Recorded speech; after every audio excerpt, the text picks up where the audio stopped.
சுவாமி சொல்றது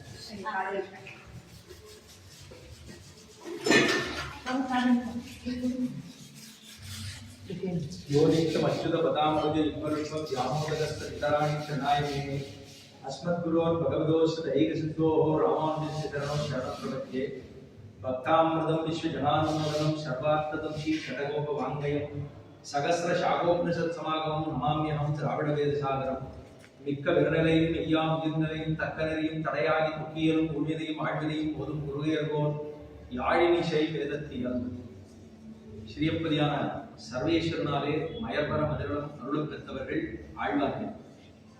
அந்த ஆழ்வார்களிலே தலையாயவர் தலைவர் அப்படின்னு சொன்னா அது நம்மாழ்வார்.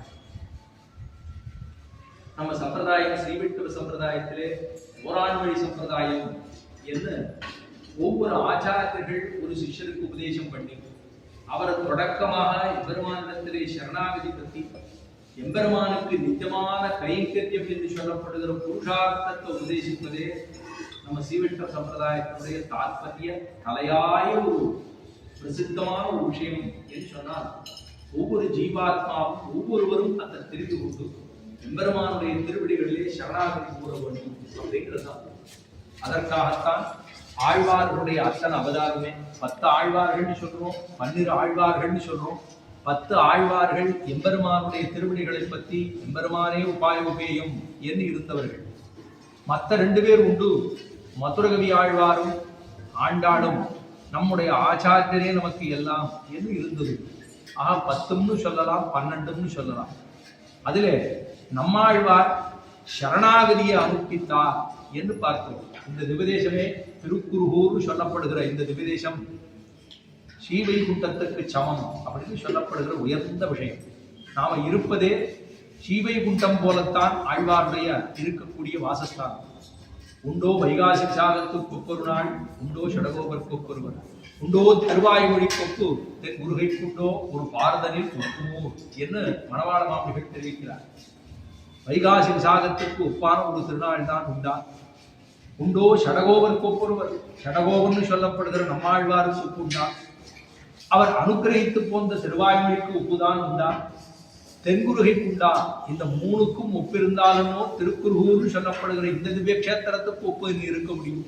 அப்படி இருக்க முடியாது என்பதைத்தான் மணவாள மாமணிகள் திருடமாக நமக்கு உபதேசம் பண்ணுகிறார் ஆழ்வாருடைய அவதாரத்தை.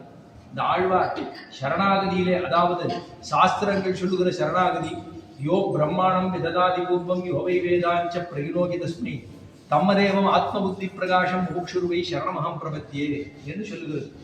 முமுட்சுக்கள் மோட்சத்திலே ஆசை இருக்கக்கூடியவர்கள் அவள்லாம் என்ன பண்ணணுமா?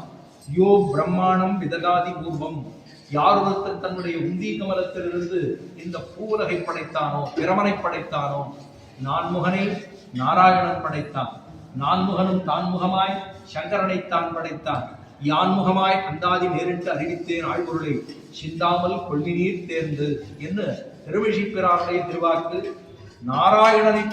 நாராயணன் நான்முகனை படைத்தான் சொல்வதற்கு பதிலாக நான்முகனை நாராயணன் படைத்தான், நான்முகனும் தான் முகமாய் சங்கரனை தான் படைத்தான், யான் முகமாய் அந்தாதி மேலிட்டு அறிவித்தேனாள் பொருளை சிந்தாமல் கொள்வினீர் தேர்ந்து. இந்த வாக்கியம் நான் சொல்றேனே, நான்முகன் திருவந்தாதியிலே முதல் பாசுரமாக.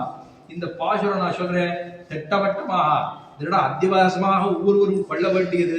சாஸ்திரத்திலே சொல்லப்பட்டது, உபனிஷத்திலே கொள்ளப்பட்டது, உபனிஷத்துக்களிலே வேதங்களிலே எல்லாம் கோஷமிட்டது என்னன்னா, நான்முகனை படைத்தவனே நாராயணன் தான். அந்த நான்முகனை படைத்து நான்முகன் தொடக்கமாக இந்த உலகத்தை படைத்தான் என்று சொன்னால் மற்ற பேருக்கெல்லாம் அதிகாரம் என்பதே துளியும் கிடையாது. ஆதியாக அந்தமில்லாமல் இருக்கக்கூடியதான ஒரே ஒருவன் பரபிரம்மம் என்று சொல்லப்படுகிற ஸ்ரீமன் நாராயணன். அவன் எங்கு உள்ளான், எப்படி நமக்காக அவதரித்தான்? ஏஷ நாராயண ஸ்ரீமான் க்ஷீரார்ணவன் கேதனா நாகவத்யங்க முஜ்ரிஷி யாகதோ மதுராமுரிவென்று அவன் எடுத்த அவதாரங்கள். பரமதத்தில் இருக்கக்கூடிய ஸ்ரீமன் நாராயணன் தானும் திருப்பார்க்கடலே தானும் அவதரித்தான் க்ஷீராப்திநாதனாக.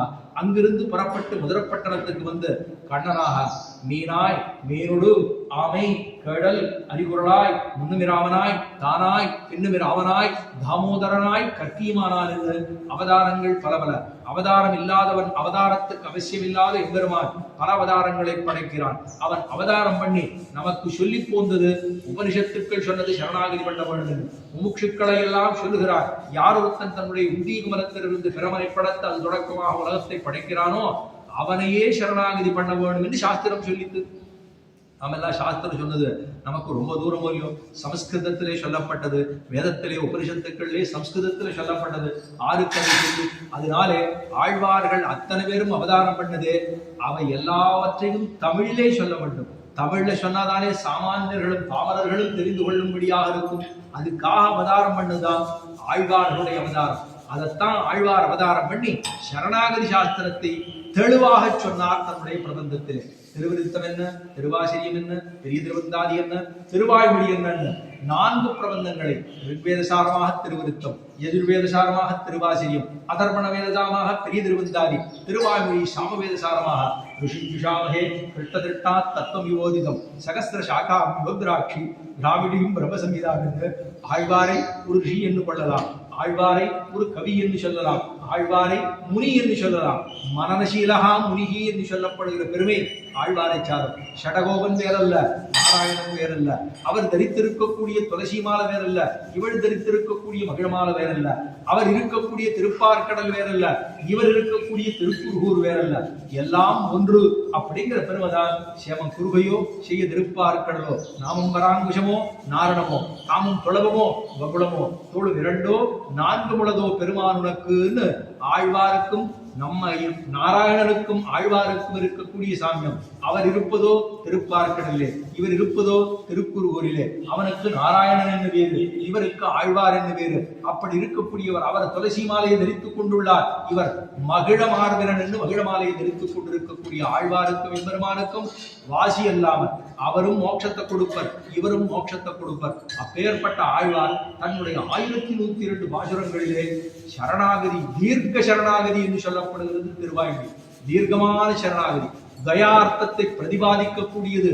முழுக்க முழுக்க சொல்லப்பட்டது 1102 பாசுரங்களுமே தயத்தினுடைய அர்த்தம். ஒவ்வொருவரும் நம்ம அத்தனை பேருமே ஒரு ஆச்சாரியனுடைய திருவடியை பத்தவன்.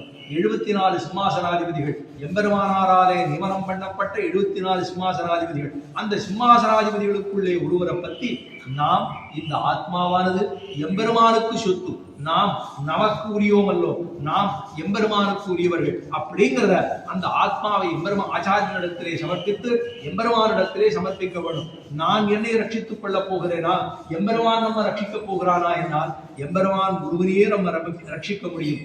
ஈஸ்வரனை ஒழிந்தவர்கள் ரட்சகன் அல்லர் என்னுமாவது பிரபந்த பரித்திராணத்திலே சொல்லோம்னு சுவாமி பிள்ளவகாரியுடைய திருவாக்கு.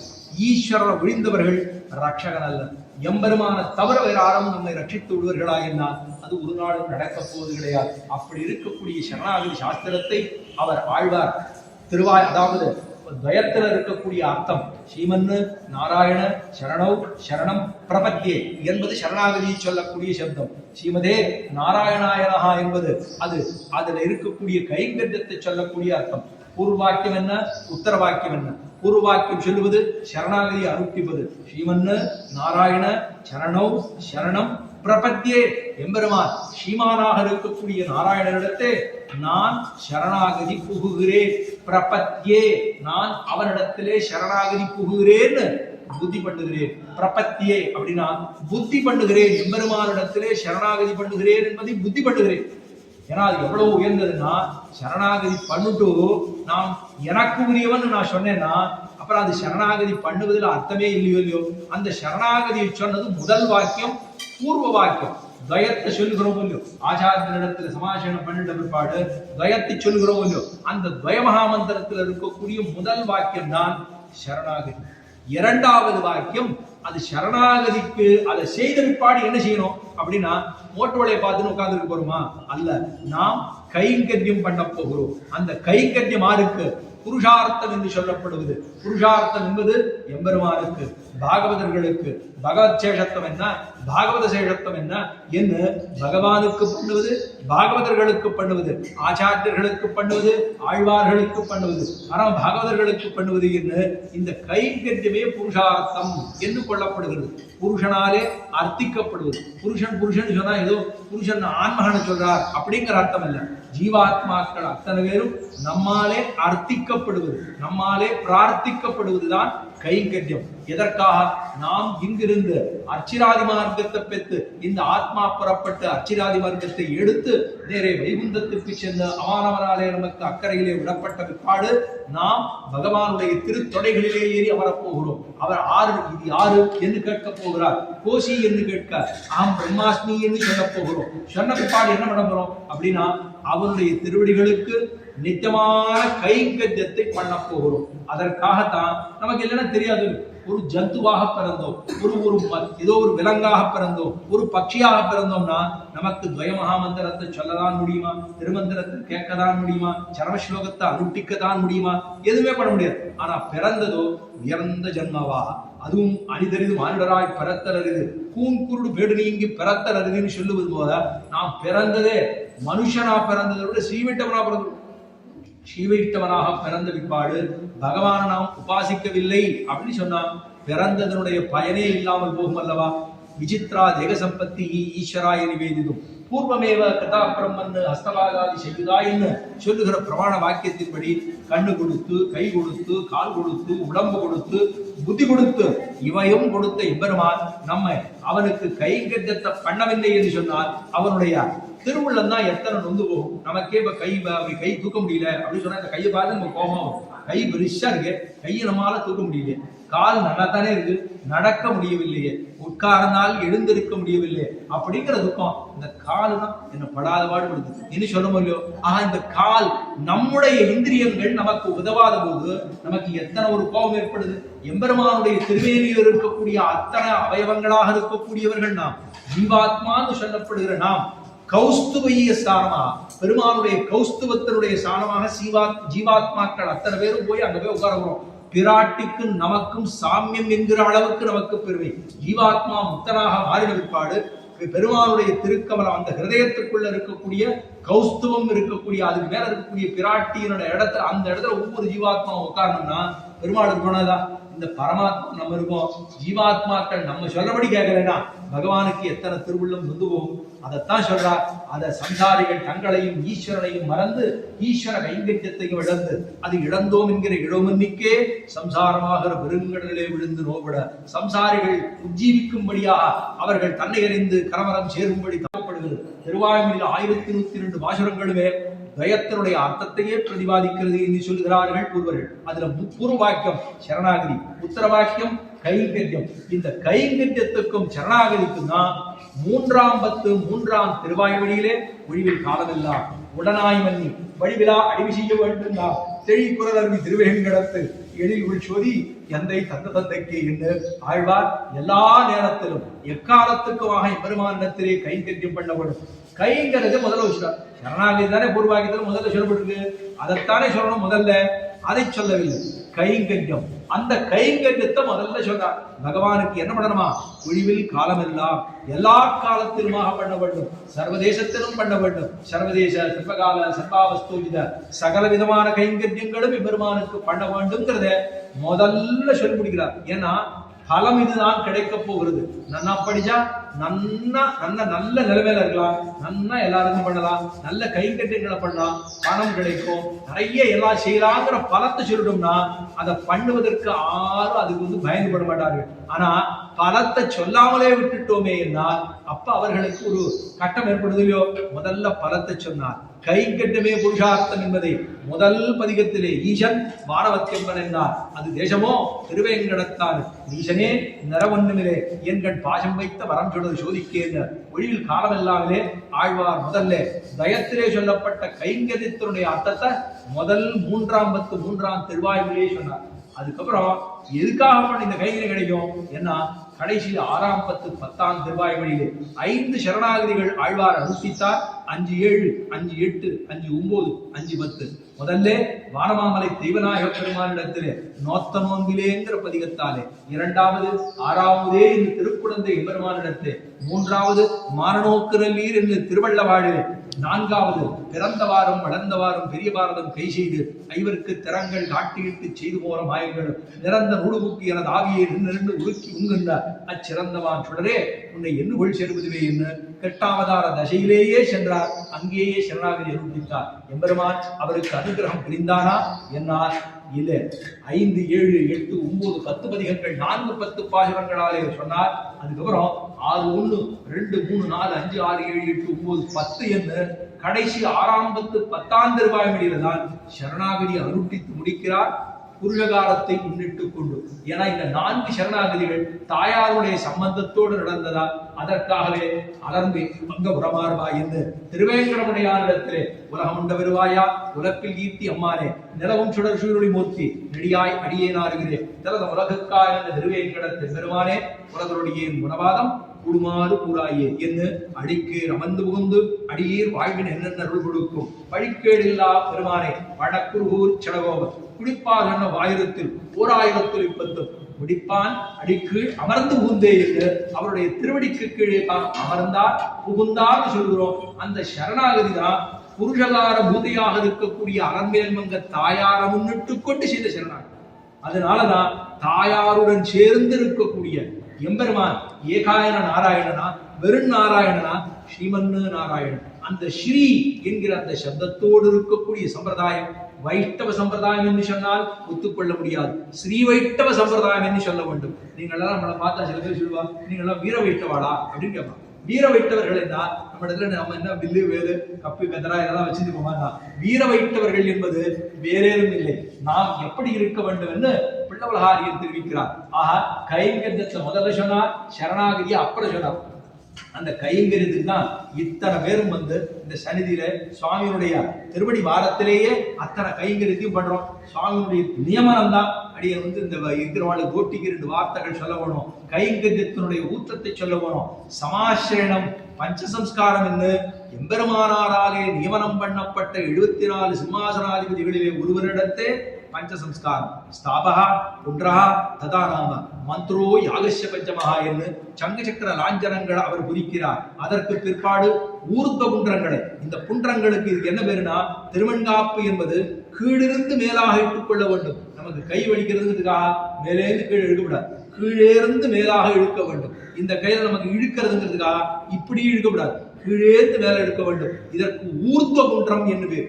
ஊர்த்தம் என்றால் மேல் நோக்கி செல்லக்கூடிய ஊர்த்த குன்றம், அது அதோ குன்றமாக இருக்கக்கூடாது, கீழிருந்து மேலேந்து கீழே வரக்கூடாது. ஆஹா, அந்த புன்ற சம்ஸ்காரத்தை சாதிக்கிறார். அதுக்கு மேலே நமக்கு ராமானுஜதாசன் என்று ராமானுஜருக்கு அடியவனாக மன்மிசை யோனிகள் தோறும் பிறந்து எங்கள் மாதவனே கண்ணுரடுக்கிலும் காணவில்லா உலகோர்கள் எல்லாம் அன்னதி ராமானுஜன் வந்து தோன்றி அப்பொழுதே நன்னறிஞானம் தலை கொண்டு நாரணர்காயினரே என்று எம்பெருமானார் 1017 சித்திர திருவாதிரையில் அவதாரம் பண்ணார் அப்படின்னு இவர் இந்த 120 சம்பத்சரங்கள் இந்த உலகத்துல எழுந்தருள் இருந்து கைங்கரியம் பண்ணி கைங்கரியத்தை எல்லாருக்கும் சிறப்பாக சொல்லிக் கொடுத்து பெருமானுடைய திருவடிகளை சரணாகதி பண்ணோம்னு சொன்ன பிற்பாடு எல்லாரும் நாரணர்க்கு ஆகவில்லையா? எப்ப நாரணர்க்கு ஆயினார்கள் என்றால் எம்பெருமானார் எப்பொழுது 1017 ஸ்ரீபெரும்புதூரில் அவதரித்தாரோ அன்றைய தினமே நாரணர்க்கு ஆயினார். நாரணர்க்கு ஆயினரேன்னா 120 வருஷம் இருந்த பிற்பாடு நாரணருக்கு அவர் சாதிக்கல.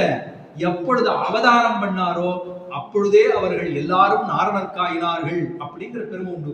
அதற்காகத்தான் அந்த சாபகா புன்றஹா ததானாம மந்த்ரோ திருமந்திரத்தை உபதேசம் பண்ணி துவயத்தை உபதேசம் பண்ணி சரமஸ்லோகத்தை உபதேசம் பண்ணுகிறார் ஆச்சாரியர். நமக்கு செவியிலே வலது செவியிலே எப்படி வால்வழியால் மந்திரம் கொடுத்து திருமங்கையாழ்வாருக்கு நேரே பெருமான் உபதேசம் பண்ணார். நமக்கு ஒவ்வொருத்தரும் ஆச்சாரியர்கள் நமக்கு பகவான ஒப்பர்கள். அந்த பகவானே நமக்கு உபதேசம் பண்ணுவது போல வலது திவிச்சியிலே நமஹா நாராயணாய என்று திருமந்திரத்தை உபதேசம் பண்ணி துவயத்தை உபதேசம் பண்ணி சரமஸ்லோகத்தை என்ன திருமந்திரத்தினுடைய அர்த்தம் துவயத்திலே, துவயத்தினுடைய அர்த்தம் சரமஸ்லோகத்திலே, இதெல்லாம் நமக்கு சொல்லிக் கொடுக்கிறார். கடைசியாக நமக்கு உபதேசம் பண்ணுவது யாக சம்ஸ்காரம் என்று 5வது சம்ஸ்காரம். முதல்ல ஸ்தாப சம்ஸ்காரம், அதற்கப்புறம் புன்ற சம்ஸ்காரம், அதுக்கப்புறம் தாஸ்ய நாம சம்ஸ்காரம், அதுக்கப்புறம் மந்திர சம்ஸ்காரம் ஆகி கடைசியாக நமக்கு உபதேசம் பண்ணுவது யாக சம்ஸ்காரம். யாகம் என்னால் திருவாராதனம், பகவானுக்கு நிச்சயமாக நம் கைகொண்டு ஆச்சாரியன் திருக்கைகளாலே திருவாராதனம் கண்டருள வேணும் என்று பகவானுக்கு சர்வேஸ்வரனாக இருக்கக்கூடிய வைகுண்டேது பரேலோகே ஸ்ரீயாசாந்தன் ஜெகத்பதி ஆஸ்தே உத்தரச்சித்யாத்மா பக்தை பாகவதேசக என்று பகலோலக்கம் இருக்கக்கூடிய ஸ்ரீவைகுண்டத்திலே அந்த நித்தியமாக இருக்கக்கூடிய விபூதியில் இருக்கக்கூடிய பகவானுக்கு நாமும் இந்த மாமிச கைகொண்டு நாமும் பகவானுக்கு அர்க்கியத்தை கண்டருள பண்ணி ஆச்சமனியத்தை கண்டருள பண்ணி பாத்தியத்தை கண்டருள பண்ணி திருவன்காப்பு என்ன, ஸ்ரீசூர்ணக்காப்பு என்ன, திருப்பரியட்டம் என்ன, உத்திரியம் என்ன, இது எல்லாத்தையும் நம்ம சமர்ப்பிக்கிறோம்னா இது சொல்லிக் கொடுப்பது நமக்கு திருமந்திரத்தை உபதேசம் பண்ணதான ஆச்சாரியர். அவர் சொல்லி நாம் அத்த நிச்சலும் ஸ்ரீமூர்த்திகளை அதாவது ஒவ்வொரு கிரகத்திலும் எழுந்துருள பண்ணி அந்த சாலிகிராம திருமேனிக்கு நாம் அத்தனை பூஜைகளையும் பண்ண வேண்டும். திருவாராதனம் அப்படின்னு சொன்னா அது யாகத்துக்கு சமம்.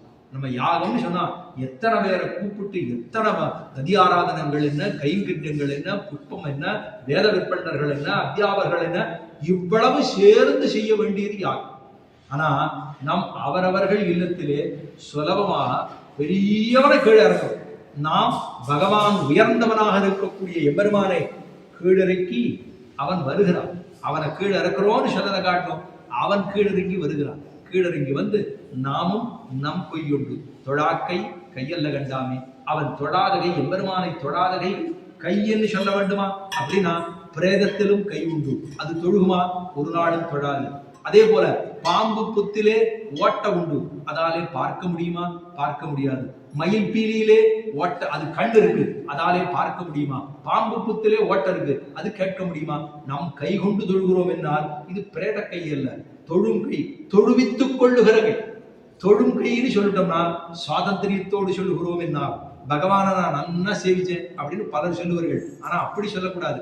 பகவான் சேவிக்க பிராப்தம் கொடுத்தான் என்று சொல்ல வேண்டும். அப்படி சொன்னா தான் பாரதந்திரியத்தோடு நாம் இருக்கிறோம்ங்கிறது அர்த்தம். பகவான் தொழுவித்துக் கொண்டான், சேவையை சாதித்தான் அப்படின்னு சொல்லணும். அப்படி இவ்வளவு தூரம் அதை சேவிப்பவர் ஆச்சாரியன் அல்லவா? அந்த ஆச்சாரியனே நமக்கு தெய்வம் அப்படின்னு சொன்னதுதான் இதே உபதேசத்திலே திருக்கோளூரிலே அவதாரம் பண்ணதான அன்னையாய் அந்தனாய் என்னை ஆண்டிடும் தன்னையான் ஷடகோபனின் நம்பியேன்னு சொன்னவர் ஆழ்வார். அந்த ஆழ்வார் மாதா எனக்கு ஆழ்வார் தான், பிதா எனக்கு ஆழ்வார் தான், ராதா எனக்கு ஆழ்வார் தான், சர்வம் ஆழ்வாரே அப்படின்னு சொன்னவர் மதுரகவி ஆழ்வார். அந்த ஆழ்வார் அவதாரம் பண்ண ஸ்தலம் இதுவே. அந்த மதுரகவிகள் அவதாரம் பண்ண ஸ்தலமும் இங்கேயே உள்ளது. இங்க இருக்கக்கூடியது இந்த விடமே பரமபதம் என்று கொள்ள வேண்டும். ஒவ்வொரு திவ்ய கஷேத்திரமும் ஒவ்வொரு பரமதத்துவம்னு சொல்லலாமானா பரமபதம் ஒண்ணுதான். ஆனா பரமதத்தை இத்தனை 9 10 இடங்கள் இருக்கே, 10யும் 10 பரமதம் சொல்லலாமான்னா ஆழ்வார் இருக்கக்கூடிய வாசஸ்தானமே பரமபதம் என்று கொள்ள வேண்டும். கண்ணு சுருத்தாம் ஆரெல்லாம் சேவிக்கிறார்களோ அதுக்கு பலமே அவர்கள் இருக்கக்கூடிய இடமே வாசஸ்தானமே பரமபதம் என்று கொள்ள வேண்டும். அப்பேற்பட்டதான சம்பிரதாயம் உயர்ந்த சம்பிரதாயம். நமக்கு தெரிந்த 4 வார்த்தைகளை நாம் 4 பேருக்கு சொல்ல வேண்டும். சொன்ன பிற்பாடு அவர்களுக்கு அத்துல ஊற்றம் கொடுக்க வேண்டும். கைங்கரியத்திலே இந்த சிந்த பண்ணோம். நம்ம சரணாகதி பண்ணிட்டோம்னு சொன்னா வெறும் சரணாகதி பண்ணோம் ஏதோ பண்ணிட்டு இருக்கோங்கிறது இல்லை. நாம் அதை பண்ணி அது எங்க உந்தி தள்ள வேண்டும்னா அது பிரீதிகாரித கைங்கரியத்திலே உந்த வேண்டும், பிரீதியோடு பண்ண வேண்டும். பிரீதிகாரித கைங்கரியத்திலே சென்று நித்தியமாக செய்ய வேண்டும். இங்கு இருக்கக்கூடிய நாட்களிலே இருக்கும் நாள் உகந்து அருளின நிலங்களிலே பிரபடனாய் குணானுபவ கைங்கரியங்களே போதுபோக்காயும் சிதாசாய் மல்லவராதிசதா புறம் உண்டான பத்துக்களைய வாசனையுடைய விடுகையும் எம்பெருமானையே தஞ்சம் என்று பத்துகையும் பேரு தப்பாதென்று துணிந்திருக்கையும் பேத்துக்கு துவரிக்கையும் இருக்கும் நாள் உகந்து அருளின நிலங்களிலே பிரபடனாய் குணானுபவ கைங்கரியங்களே பொதுபோக்காக இருக்கணும். எங்கெங்க உபதேசங்கள் இருக்கோ அங்கெல்லாம் நம்மால் முடிந்த போதுன்னா கிளருடைய இளமை கெடுவதன் முன்னம் வளருடிமாயோ மருவிய கோயில் வளரிடம் குடிஷு மாலுவும் சோலை தளர்விலராயில் சால்வதி செதிரே எல்லாம் நல்லா இந்திரியங்கள் நல்லா இருக்க போது தானே போக முடியும். வயதான பிற்பாடு போக முடியுமானா போனதை ஆசை போட வேண்டாம் முடியும் கடைசியிலே. ஆனா இப்ப முடிகிற பொழுது இந்திரியங்கள் நன்னாக இருக்கிற பொழுது போய் நம்மால் முடிந்த கைங்கரியங்களை அவசியமாக செய்ய வேண்டும். அதைத்தான் இருக்கிற நாள்ல உகந்து அருளின எம்பெருமான் உகந்து எழுந்தோடு இருக்கக்கூடிய உபதேசங்களுக்கு சென்று உகந்த அருளின நிலங்களிலே பிராவண்யத்தோடு செல்ல வேண்டும். பிராவண்யத்தோடு அன்போடு பிரீதியோடு உந்தித்தள்ள செல்ல வேண்டும். உகந்த அருளின நிலங்களிலே பிரவனாய் குண அனுபவ கைங்கரியங்களே பொதுபோக்காக இருக்க வேண்டும். குணானுபவம். எம்பெருமானுக்கு இருக்கக்கூடிய கல்யாண குணத்தை அளக்க முடியாதுன்னு சாஸ்திரம் சொல்லுது. ஆனா அந்த குணங்களிலே ஈடுபட வேணும். எம்பெருமான் எவ்வளவு உயர்ந்தவன், நான் எவ்வளவு நீச்சன். ஆழ்வார் சொல்லுகிறார், நீச்சனேன் நிறை ஒண்ணுமில்லேன்னு ஆழ்வார். நம்ம என்ன சொல்லணும் அப்படின்னா, நீச்சத்துக்கு எக்ஸ்ட்ரீம் எல்லை நம்ம தான் அப்படின்னு தான் நம்ம சொல்லிக்கணும். அவ அந்த கைங்கரியத்தை உந்தி தள்ளும்படியா கைங்கரியமே பொழுதுபோக்காக இருக்கணும். எம்பெருமானை பத்தி கேட்பதே நமக்கு பொழுதுபோக்காக இருக்கணும். பொழுது போலேன்னு சிறு குழந்தைகள் சொல்லும். அப்பதான் நம்ம சொல்லுவோம், பொழுதுபோக்கு வாசித்தும் கேட்டும் வணங்கி வழிபட்டும் பூசித்தும் போக்குவேன் போதுன்னு திருமழிப்பிரான் தெரிவிக்கிறார். வாசித்தும் பகவானுடைய விஷயங்களை வாசித்தும், கேட்டும் அவனுடைய விஷயங்களை கேட்டும், வாசித்தும் கேட்டும் வணங்கி வழிபட்டும் எம்பெருமான போய் இந்த விதேசங்களுக்கு சென்று வணங்கி வழிபட்டு பூசித்தும் போக்குவேன். பூசணம் பண்ணித்தான் நாம் புது போக்க வேண்டும் அப்படின்னு சொல்லணும் அந்த குழந்தைகளுக்கு. அப்பேற்பட்டதான உயர்ந்த விஷயம் சீவைட்டவ சம்பிரதாயம் என்று சொன்னால், பகவானுக்கு சேஷத்தத்தை தெரிவித்து பாகவதர்களுக்கு சேஷத்தத்தை தெரிவித்து பகவத சேஷத்த ஞானம் அப்படிங்கிறது உயர்ந்ததான், பாகவத சேஷத்த ஞானம் என்பது உயர்ந்ததானா? பாகவத சேஷத்த ஞானம் என்பது பகவத் சேஷத்தத்தை காட்டிலும் உயர்ந்ததுன்னு சொல்கிறார்கள் நம்ம சம்பிரதாயத்தில். அதனாலதான் ஆழ்வார் சாதிக்கும் போதே பக்தாமிருதம் விஸ்வஜனானும் மோதனம், பக்தர்களுக்கு தொண்டர்க்கு அமுதுள்ள சொல் மாலைகள் சொன்னேன். தொண்டர்க்கு அமுதுன்ன சொல் மாலைகள். தொண்டர்களுக்கு அமுதம்னா இது சாப்பாடானா இது திருக்கணமதல்ல, இது அமுதம். எற்றைக்கும் திருக்கணம்னா இப்போ ஒருவேளை சாப்பிட்டா சரியா போகும். அதுக்கப்புறம் அமுது தொண்டர்க்கு அமுதுன்ன சொல்மாலைகள் சொன்னேன்னு அத்தனை பிரபந்தங்களையும் பாகர்களையும் ஆழ்வார் கொடுத்துள்ளார். இவ்விடத்துல சுவாமி நியமனம் பண்ணார், இவர்களுக்கு இந்த சரணாகதியை பஞ்சசம்ஸ்காரத்தை எப்படி சாதித்துக் கொள்ள வேண்டும் அப்படின்னு அவர் எல்லாரும் ஓட்டியாருக்கு சொல்லணுமா? ஏன்னா அவர் இது வரைக்கும் சொல்லவே இல்லையா. அவர் சொல்லணுங்கிறதுக்காக அவருக்கு சொல்லி இங்க இருக்கிறவாளுக்கு கைங்கரியத்தினுடைய முக்கியத்துவத்தை சொல்ல வேண்டும் அப்படின்னு சுவாமியினுடைய திருவாக்காலே மலர்ந்து அருளினார். அவருடைய கிருபையாலே இது ஒரு 2 வார்த்தை இந்த கோட்டியிலே சொல்லுவதற்கு ஒரு பிராப்தம். இந்த சன்னிதியிலே இந்த மடத்துல அவருக்கு சுவாமியுடைய அந்த வாசஸ்தானத்திலேயே சொல்லக்கூடிய ஒரு பிராப்தம். இந்த பக்தர்களை பார்த்து அவர்களை சொல்ற போதே நமக்கே ஒரு ஆர்ப்பாரம் வந்துடுது. அதாவது சமுத்திரத்துல அலை அடிக்குதுன்னா மக்கள் இருந்தா தான் அலை நிறைய அடிக்கும். இப்போ நமக்கு இந்த பாகவதர்களை பார்த்ததுக்கு தான் ஏதோ 2 வார்த்தை சுவாமி சொன்ன உடனே சொல்ல முடியுமான்னு வேலை பண்ணோம். இதுக்கு பார்த்த உடனே சரி சொல்லலாம் அப்படின்னு அதை சொல்லக்கூடிய பிராப்தத்தையும் கொடுத்தவர்கள் பாகவதர்களே அப்படிங்கிறத இந்த கோட்டியிலே சொல்லிக்கொண்டு ஆழ்வார் திருவடிக்கு பல்லாண்டு பாடி ஸ்ரீநகர்யாம் மகாபுரியாம் தாமிரபரணி துரேதரே திந்திரணி மூலதாம்னே ஷடகோபாய மங்களம் ஸ்ரீமதாதி ஸ்ரீநகரிநாதாய கலிவரிணே சதுஷ்கவி பிரதானாய பரகாலாய மங்களம் ஸ்ரீமன் மகாபூதபரே ஸ்ரீமத் கேசவயஜ்ஞனா காந்திமத்யாம் பிரசூதா யதிராஜாய மங்களம் மங்களாசாசனவரே மதாச்சாரிய புரோகமே சர்வைஷு பூர்வராச்சாரியை சக்ரதாயாஸ்து மங்களம்னு சொல்லி ஆழ்வார் திருவடிக்கு பல்லாண்டு பாடி பெருமானார் திருவடிக்கு பல்லாண்டு பாடி ஜீர